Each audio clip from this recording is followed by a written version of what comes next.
2. I checked that with my mom. And I was probably about 4. And we, my parents and I and my brother went to Seaside Heights in New Jersey every summer, just for a couple of days. And I have a teddy bear. His name is Ted, obviously. That makes sense. Why would it not be? All right. And he's been around since day 1, and he's just this big. He's still here. He's upstairs. And he was very important when I was very small. So he came all over with us, and he was a part of the family. He was always with us. So we went to Seaside Heights, and Andrew was 2, and I was 4. And he came with us, and we had a great time, and we came home, and Ted was gone. He was gone. So, we looked all over. I mean, 4-year-old without a teddy bear is a problem. Especially if she's mildly overdramatic. And so my parents are calling the hotel where we stayed, and they're calling my grandparents, and did we leave it in the car? Where's Ted? Blah, blah, blah. I don't remember the time that passed. It was a while. I'm going to say weeks. Yeah. And I remember very clearly standing in my parents' dining room with my mother, and my 2-year-old baby brother toddles over to this crock. There's a crock that still, I think, is in my parents' dining room. And it's a white ceramic with a lid, decorative sort of thing. He picks up the lid. He pulls Ted out by the arm. And he looks at it. And honestly, in my memory, that's where it cuts. Because I feel like, I don't know if I was mad or, but my mom we laughed hysterically. And I remember her telling the story to my grandparents and everyone that same week, and she's like, no one thought to ask the 2-year-old. What does a 2-year-old know? Right, no, and I don't know how long Ted was in there, but, eventually Andrew retrieved Ted. So no matter if he had a hand in, like, him going missing or anything, he saved the day. He saved the day. Yeah. He did save the day. Thanks, Dad. Yeah. For uncounted generations, the children of the wood have heard tell of a great stone. Since time forgotten, the children have awaited the glorious coming of fire and flame from on high, prophesied to lead them out of their own little world and into their glorious and heroic destinies. Protsko was number one of the best friends that anybody could ask for. I like to think of him, and he was very kind. We all know this. Very kind, very giving, very patient person. And I think of him when I am exasperated, which is nearly all the time, because he was so much more patient than me. It was like the glue that tried to keep people together. Never really had anything bad to say about anyone. He was extremely positive most of the time. And the best way I could describe him was he was a very excited fanatic. He was a fan of, like, things. And when he was a fan of things, he was hyper-focused on it. And when he wanted to do something, it's like, I gotta do this. I'm in that mode. Like, I gotta write my Star Wars fanfic. Protsko was, like, the uber nerd. I mean, he was a nerd among nerds, for real, and he loved, like, every bad fandom, like, as well as the good ones. As much as he loved Star Trek, Star Wars, Lord of the Rings, that kind of stuff, he loved Power Rangers, and he loved Godzilla, and he loved, Gamera, and sometimes really, really questionable anime, and, Hey, Andrew. Miss you, man. It's weird going to see Star Wars without you. It's definitely not the same. He did get me on Harry Potter, now a Potterhead. I read all of his books, so I'm now excited about that. It seems like I'm the last person to know that story. I've never even seen the movies. It's a good story. Yeah. It's a good time. It is, absolutely. Yeah. And I just finished The Martian, which was also part of his collection, so I just started pulling books off of his desk and reading them. And they're all amazing, so... He loved to read. Mm-hmm. And he had so many books. I don't know how he got through as many as he did. Yeah, he had a lot of them. And it was all kind of either out of this world sort of fantasy stuff or really introspective, mindful kinds of things. Yeah. Which both describe Andrew very well. Oh, yeah. That I've been really interested in kind of getting a peek into that part of it, so I'm interested in the reading list. Number one, he always comes to my mind when I'm listening to Dragon Force, when I'm, like, watching anything Star Wars related, anything that he was a big fan of, or anything that was epic. And I when I think about him, I think about the times we played Dungeons and Dragons together, and how he loved doing anything like crazy and ridiculous, and he wanted to be an adventurer. He wanted to go out and do epic things, and he wanted to just put his heart and soul into all this. And I always think of him laughing and just things he would enjoy. I come up with jokes in my head sometimes, and I think to myself, man, I wish I could tell him that joke. He'd lose it. Miss making movies with you, making films. We had so many good times making films. I always remember the first film we ever did together, that little Joker trailer. Hey, man. Did you hear what happened? And how stupid we were when we run around campus with that fake gun. And just, the trailer came out really good, though.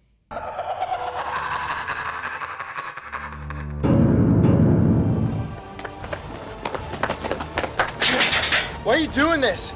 It's not worth it. Yes, it is.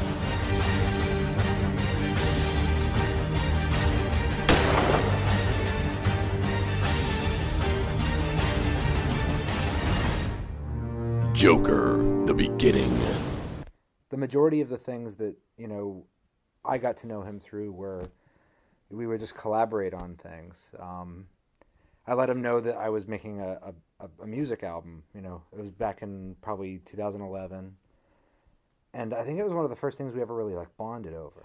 When I told him, I'm making like a power metal album, pretty much, a rock opera, he was like, I have to be a part of it. And I was like, I'd love for you to be the narrator, And so throughout the whole album, it's weird to listen to it now because it's his voice introducing basically almost every song. The Oracle's eyes brighten in a boundlessly naive look of wonder. Go to the mountain, face the dragon, and conquer the disheartening trails of Desperation Road. And ever since then, we made some really great stuff together, and I miss that a lot. It's definitely weird when I shoot something and you're not around, but I know you're there with me, watching me, making fun of my lighting or trying to tell me what should be better. In terms of Nostradamus, it would not be what it is. He made the show what it was. It would have never even gotten anywhere without him. Because you and I tried multiple projects. It just never quite worked out.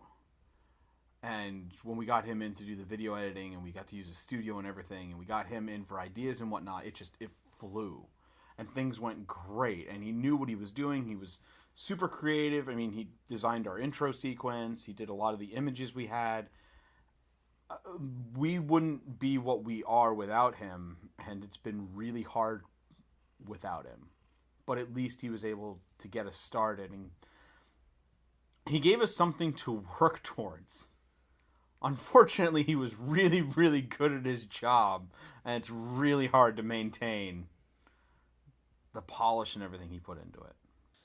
I had the privilege of working with Andrew on CooperCon.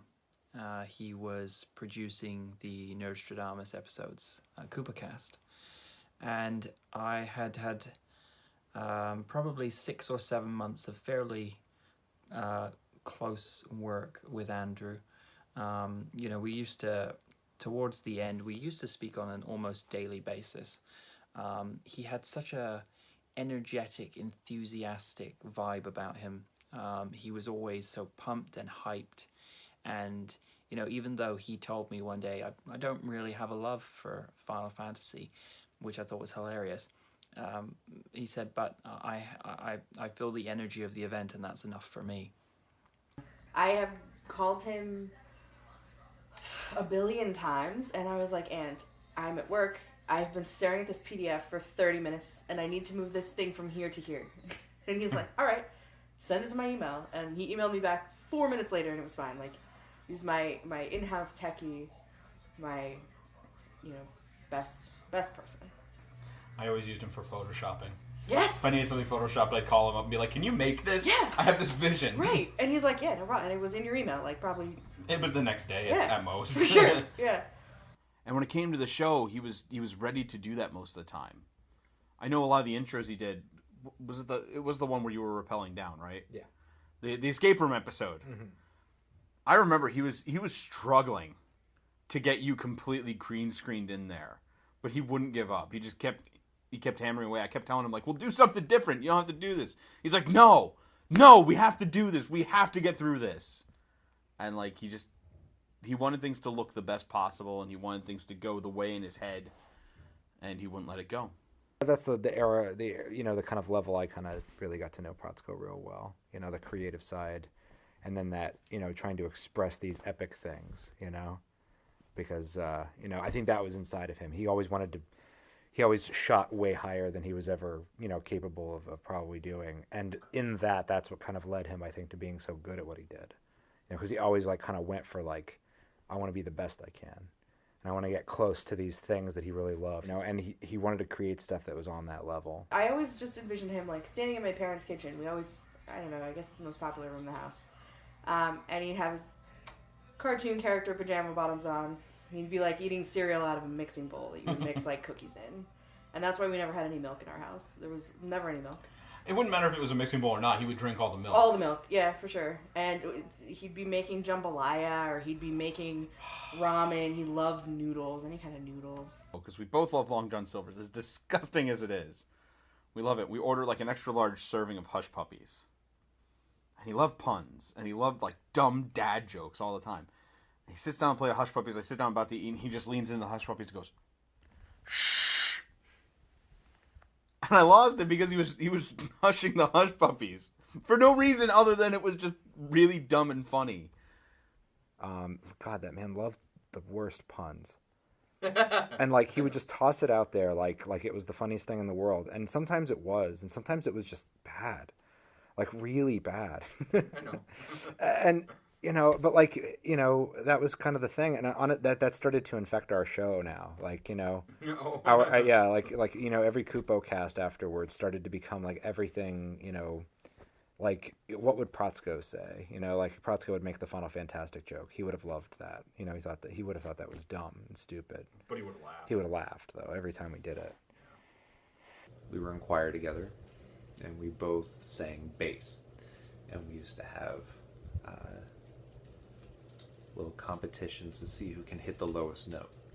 Obviously, one of us was more of a bass than the other. And my favorite Protsko memory was the day that I got to help record the skits for the Nursery Damas album. It was just such a great day. I remember just sitting around laughing so hard and so much that my cheeks were sore by the time we were done. We're watching Die Hard because it's coming up to Christmas, and he'd come over to our place. And He loved Die Hard. He did love Die Hard. It was his favorite Christmas movie. It was one of his favorite movies overall. And he brings this sub with him to eat while we're watching the movie, and like he breaks it out, and I'm watching the movie and not looking over at him, and suddenly I look over, and he had broken out like this cheap decorative sword I'd gotten at like a flea market or something, or the fair, and he had to the sub, and I just asked him like, "What are you doing?" He didn't even look at me. He's just concentrated on cutting it. He's like, "They didn't cut my hoagie," and he's going to town on with the samurai sword, and I'm just like, "Oh my god!" And like that's the perfect moment because I knew he did it for a laugh, or maybe he really did it to cut his sub. We never went further than that, but I actually, besides Protsko's family, out of everybody, probably knew him the longest. He was actually my next door neighbor, and we grew up together. We spent so much time together, and he was my first best friend. We came up with every stupid game, every crazy idea, we had together. And I think our favorite thing and one of my favorite memories is we both loved Power Rangers, and we couldn't be around for a particular episode, and we taped it off of TV back when people had VCRs and tapes.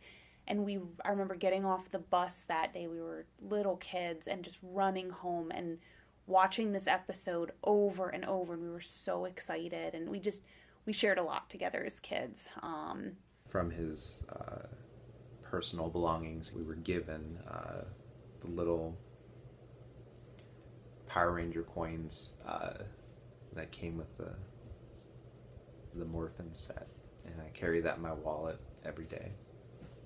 And so every time I get ready for work and I grab my stuff, I see it's in there, and it's an instant reminder.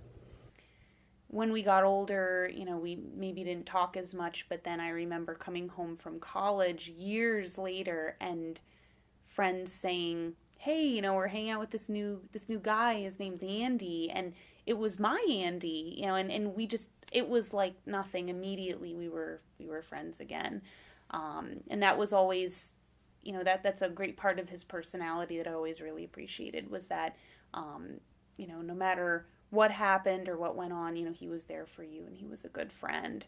I wish he knew how much, we all care about him, and, how much he's so missed. I know he would just be completely overwhelmed at everything that's, been going on in his name and for his sake. I miss everything about him.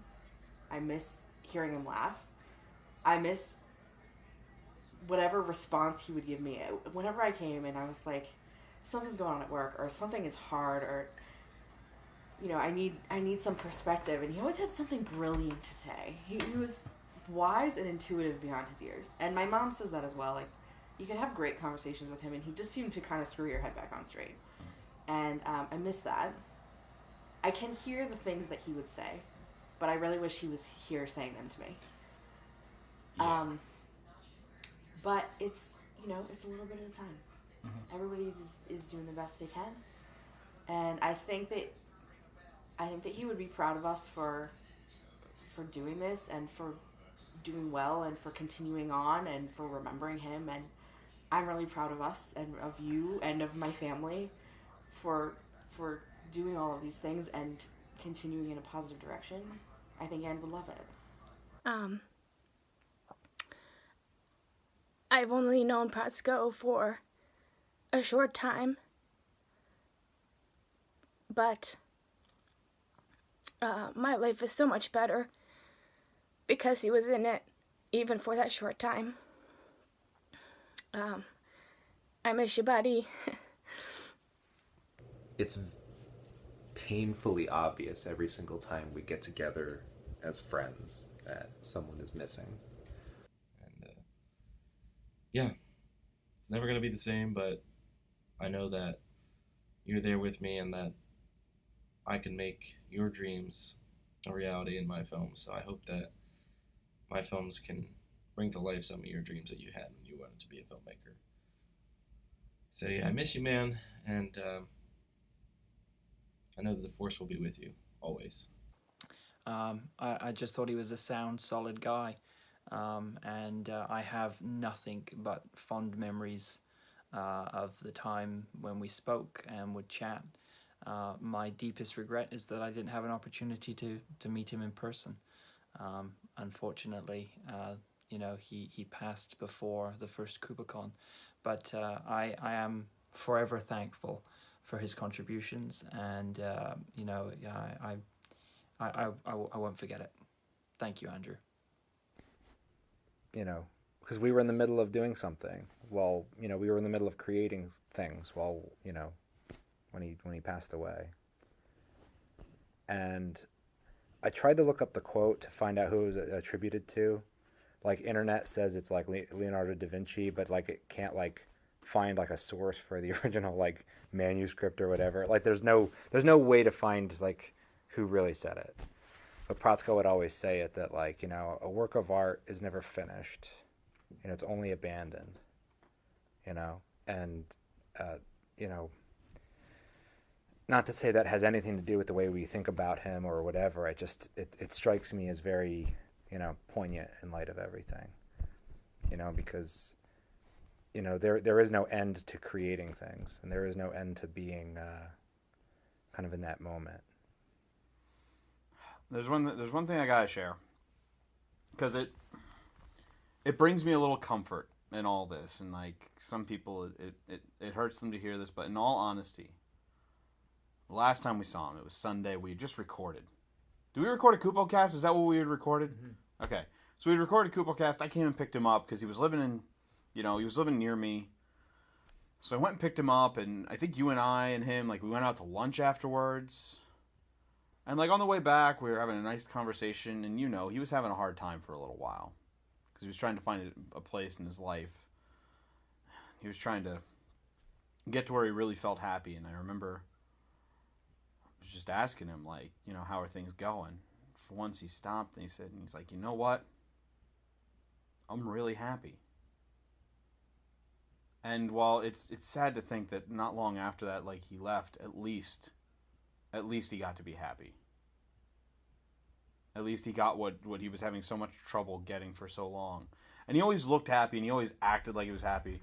And he probably was through most of it, but he just wanted to be overall content with his life, with everything that was going on, and for a little bit there, he really was. And that brings me a little bit of comfort. I was just thinking of something else that came into my brain a few weeks ago at work. So Andrew, I guess maybe was in 2nd or 3rd grade, and he came home, and my mom would pick us up from the bus stop, and we'd come in the back door from the garage and kind of hash out the day or whatever. And he was thrilled with himself, and we're like, "What's up? What's going on?" And he goes, "I sold my math homework." And we're like, "What?" And he goes, "Well, my friend didn't do it, and he wanted to know what the answers were, and he gave me $5 and I gave him my answers, and he was like 7, and I'm totally ratting you out here, I'm sorry, and my mom, like, it was a struggle not to laugh. We're basically wheezing laughing. I'm like, "Buddy, you can't really do that." And he goes, "But he gave me $5 for this." And I think of him now when I come up with something brilliant, like managing to meet someone at, like, a brewery for something that is work related or something. Like, I managed to make something fun that I needed to do anyway, and I always think of Andrew and he's like, "I sold my homework today." It was so smart. I laugh at that a lot.